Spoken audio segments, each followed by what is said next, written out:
Kalau ada istilah dulu ya apa namanya Dilema etika kan berarti benar-benar ya kalau misalnya saya Iya. ini benar semua tapi mana yang paling Dilema. benar Ya, itu. betul. Kalau misalnya tentang bujukan moral kan karena jelas tuh benar salah kan Iya. gitu yang saya paham. Ya, kalau gitu ya kalau untuk mengidentifikasi itu kami kadang dengan tim sih dengan tim manajemen khususnya ya. Ketika mau rapat siswaan kan itu yang lebih berat bagi saya sama sebagai kepala sekolah. Jadi kita mengatasinya ketika ya mendata dulu ketika apa sih masalahnya yang dihadapi gitu. Dari anak-anak yang sedang kasus terutama yang ya remaja lah kayak gitu yang mau pindah keluar atau segala macam instansi kan kami sebagai kepala sekolah ya anak jangan sampai nggak sekolah kan gitu. Tetap ketika mengidentifikasi mengetahui dulu apa sih permasalahannya kan. Itu yang penting gitu untuk mengambil sikap menentukan jawaban biar nanti anak-anak juga intinya kepada siswa jangan sampai dirugikan itu intinya. Ketika ada orang tua ingin pindah pun saya tanya pindahnya kemana udah jelas harus jelas apa masalahnya. Ini bahwa kita identifikasi dulu permasalahannya apa dan yang penting adalah anak jangan sampai dirugikan dengan keputusan sekolah kan. Ya itu sih yang bisa kami lakukan dengan tim manajemen itu.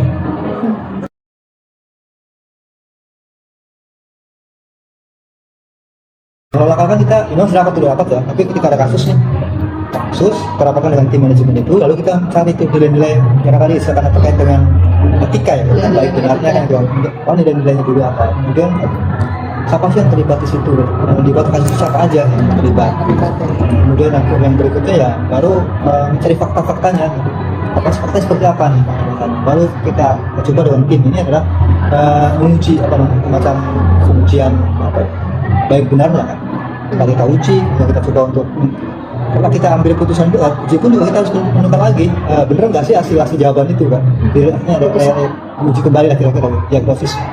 Nah itu baru kita coba untuk mengambil semacam resolusi.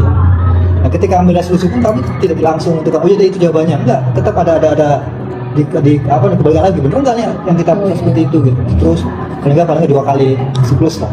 Jadi baru kita putuskan ini yang kita ambil, mudah-mudahan jawaban ini keputusan ini adalah tidak merugikan siswa. Intinya itu. Dan sampai karena kita kan kalau kita kembali ke kegiatan corona kita sebagai pelayan siswa kembali ke sana. Sebenarnya kalau dengan guru menjaga kita lebih enak tuh.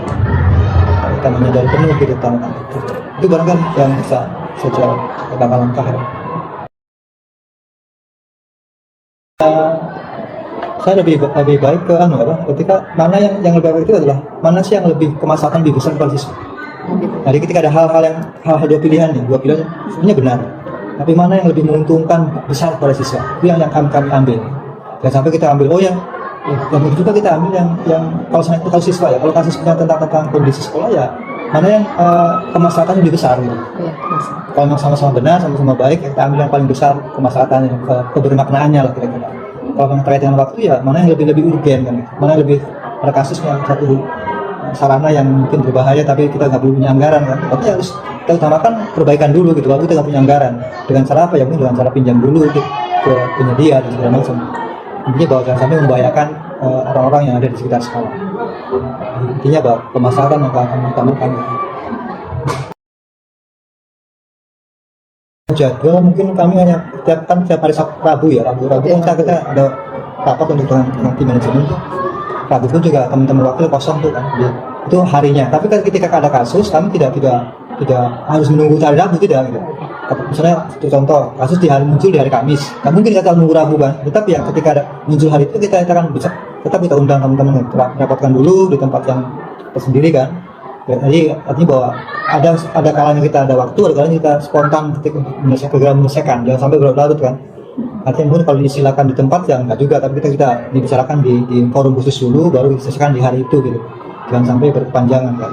Tapi kita kalau jadwal hari ada hari Rabu biasanya rapat dengan ketika kami belum rapat dengan guru pun juga rapat dulu di sini, rapat dulu dengan manajemen dulu, rapatkan, baru kita selesainya baru sampaikan ke tantangannya tantangan itu ya. Kalau etika kan benar-benar semua, terutama anak siswa itu. Tantangannya tantangannya bahwa bagaimana caranya agar anak ini tidak jadi korban gitu. Ketika anak sekarang nggak naik kelas, tapi jangan sampai kan nggak selamanya naik kelas itu kan mengubah kemauan di sekolah kan. Bisa nggak misalnya dia naik kelas memperbaiki diri atau dengan tidak naik kelas bisa memperbaiki diri, kan nggak mesti. Contoh, ada orang tua yang dipindahkan juga, karena pindah sekolah bukan berarti menyelesaikan masalah itu. Jadi intinya bahwa pindah ke sekolah mana gitu kan, itu bukan kadang-kadang juga tidak menyelesaikan masalah gitu. Makanya kan ditimbang-timbang dengan tim manajemen agar bagaimana agar anak-anak yang bermasalah ini tidak jadi korban. Ketika kasus kemarin ketika anak nggak masuk, tidak naik kelas gitu. Kalau dia nggak naik, benar nggak dia akan mengubah dirinya? Gitu. Kan kita perlu jadi ada menyelami dulu kepribadian orang tua, dia sendiri seperti apa. Dan kalau dia nggak kuat mental kan bisa jadi nanti masalah. Kecuali kalau wali kelas sudah optimal ya, mengusahakan sampai detik darah penghabisan itu kan, anak juga tidak berubah ya, otomatis kita harus kembalikan kepada anak itu sendiri dengan misalnya tidak naik. Jadi kendalanya itu di tangan bahwa untuk tantangannya ketika bagaimana caranya agar anak ini tidak jadi korban hasil urusan sekolah itu sih yang saya usahakan di sekolah ini.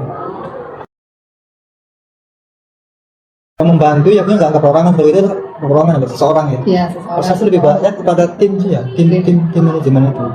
Wakil yang bilang wakil bisa mendukung dan pengalaman, karena kan ada tuh untuk Pak Guru pengalaman sebagai pendidik kepala sekolah, Pak Adi juga dan Pak Profesor Tuhan, teman-teman staff juga begitu. Jadi bahwa ada masukan dari tim manajemen sehingga tidak saya sendiri yang memutuskan. Walaupun kepala sekolah yang memutuskan, tapi tetap atas saran dan mungkin diskusi dengan tim manajemen itu. Mungkin ini di luar ya Pak, lebih tambahan. Pernah nggak Pak, Bapak nggak menemukan jawaban nih solusi di tim di sini? Bapak punya panutan nggak? Bapak tuh mau mencari solusi dari panutan? Tapi di luar sekolah. Di luar sekolah. Di luar sekolah. Yang bisa dipercaya. Kebetulan kalau saya ada kasus yang punya berat, saya akan keluar ke namanya grup kecil. Makanya kan saya ketika masih JT1 ada grup kecil namanya Pandawa namanya. Pandawa ini adalah yang senasib dulu ketika awal diangkat ke sekolah 5 orang itu di kelurahan yang sama di Kampung Melayu, jadi Jatinegara nama. Ada SMP 26, kemudian SMP 25, 36, ada 243 dan SMP 25 itu 5 orang lah, diangkat 5 orang, satu lagi 148 balikan dari ini. Jadi diskusi 5 orang itu ketika ada masalah berat ya sampaikan di forum itu. Jadi saya juga di forum umum MPKS lah, di forum 5 kecil itu yang tahu tentang masing-masing pribadinya kan. Hanya di situ lah, dia akan keluar. Intinya bahwa keterbukaan dia, bukan dan mengajak diskusi dengan diskusi komunikasi dengan teman-teman sini gitu. Yang penting itu tidak merasa lebih kalau yang kepala sekolah enggak seperti itu. Memang sih intinya bahwa terakhir di kepala sekolah keputusan itu, tapi tetap mengajak mereka untuk bisa ikut memikirkan lah kira-kira gitu. Seperti itu.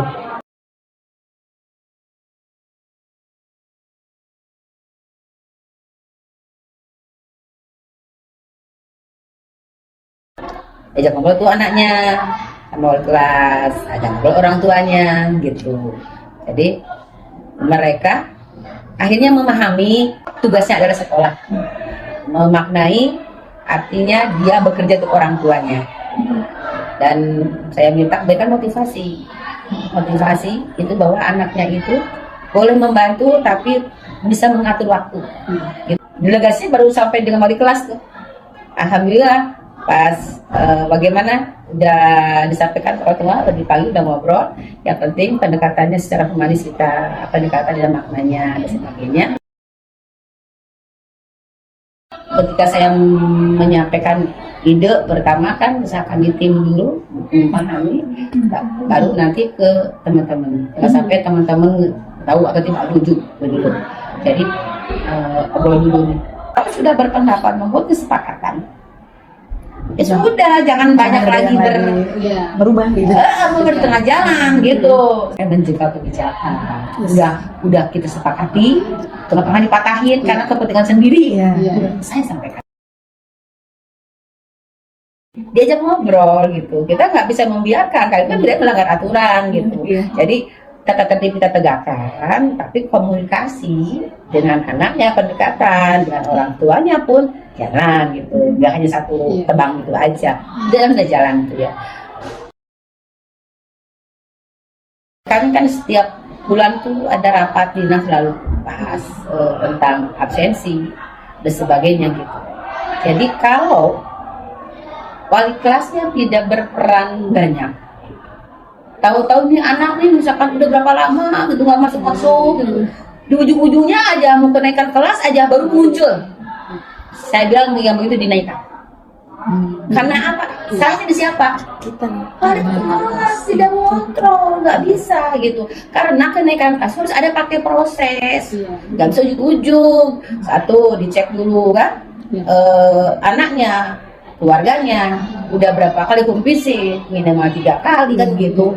Udah begitu, udah kesini belum, harus sampai tahap kesiswaan. Harus sampai selain wali kelas kan BK kesiswaan, baru terakhir di saya. Gitu.